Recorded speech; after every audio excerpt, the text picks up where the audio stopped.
Hola, ¿qué tal? Hoy hablaremos sobre la ovogénesis. A diferencia de la espermatogénesis que recién tiene su origen en la pubertad, la ovogénesis se inicia durante la vida prenatal.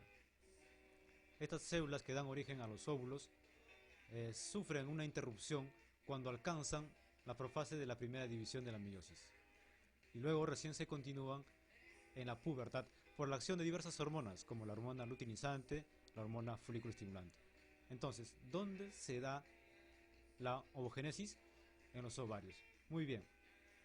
Entonces, en los ovarios encontramos células conocidas como ovogonios que tienen su origen a partir de las células germinales primordiales y se caracteriza porque presentan 46 cromosomas, es decir, son células diploides.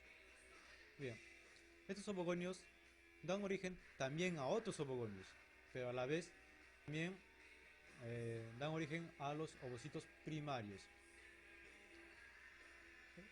que todavía sigue siendo una célula diploide. Este ovocito primario, al alcanzar la pubertad, uh, se agranda por la misma presencia de las diferentes hormonas que hay, como la hormona luteinizante y la hormona folículo estimulante. Entonces, luego de ahí crece, se agranda y también se obtiene la zona pelúcida, que es una característica fundamental de los óvulos. Bien, luego antes de la ovulación culmina la primera división meiótica y a la vez también se origina el ovocito secundario, que se caracteriza porque es una célula haploide, es decir, tiene 23 cromosomas. Y también observamos el primer corpúsculo polar o podocito 1. Después de la primera división meiótica encontramos el primer corpúsculo polar. Entonces, la segunda división meiótica tiene su origen en la ovulación y termina con la fecundación. Es decir, este ovocito 2, conocido como óvulo, al juntarse con el espermatozoide, genera lo que es eh, el huevo o cigoto. Bien, entonces, comencemos a estudiar cómo es el ovario antes del nacimiento, aproximadamente en el cuarto mes. Esto es el ovario. En la parte externa tenemos el epitelio superficial del ovario, son células simples, y dentro tenemos los ovogonios.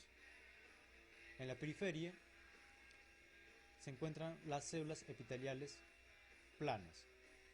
Estos ovogonios dan origen a otros ovogonios, pero también dan origen a los ovocitos primarios, que posteriormente se detienen en la profase de la primera división meiótica. Estos ovogonios, al dividirse en en el quinto mes, alcanzan su número máximo y muchos de ellos se convierten en ovocitos primarios, pero también muchos de ellos se vuelven atrésicos. Y al llegar ya al séptimo mes solamente encontramos ovocitos primarios y alrededor de ella están las células epiteliales planas. Entonces la diferencia entre el cuarto mes y el séptimo mes es que solamente encontramos en el séptimo mes ovocitos primarios y alrededor de ellas encontramos las células epiteliales planas. Ya en un momento de nacimiento, eh, este ovocito en estado de profase llega a un periodo de diploteno. Diploteno quiere decir en estado de latencia hasta alcanzar la pubertad. Bien, y por fuera del ovocito encontramos las células epiteliales planas, que posteriormente se les dice como células foliculares. Después del nacimiento encontramos los folículos primordiales, que se caracteriza por el ovocito y por las células epiteliales planas. Y encontramos también los folículos de crecimiento, que básicamente son dos, los folículos primarios y los folículos secundarios, o vesicular o folículo de Graf. Comencemos a estudiar los folículos primordiales. Los folículos primordiales se caracterizan por que poseen el ovocito y por fuera de ellas la célula epitelial plana, ahora llamada célula folicular. Entonces, el folículo primordial se caracteriza porque presenta un ovocito primario más la célula epitelial plana. Y eso es lo que nosotros conocemos como folículo primordial. Luego del folículo primordial se diferencia en folículo de crecimiento. Entonces luego tenemos el folículo primario. Esas células epiteliales planas que están rodeando al ovocito se convierten en células cúbicas y por lo tanto se le conoce como el nombre de folículo primario. Entonces, el folículo primario se caracteriza porque en su estadio inicial, porque presenta un ovocito y por fuera de ella una sola capa de células cúbicas. Posteriormente estas células cúbicas se van a multiplicar y van a formar más capas. Entonces ya estaríamos hablando del estadio atérmino. Más capas de células y a todo esto, a todas estas células cúbicas se le conoce como células de la granulosa. Estas células de la granulosa posteriormente van a dar origen a la zona pelúcida, como también a la teca interna y por fuera de ella la teca externa. Entonces, el estadio atérmino se caracteriza porque presenta el ovocito, presenta la membrana pelúcida, está marcada de rojo. Por fuera de ella tenemos la teca interna y por fuera tenemos la teca externa.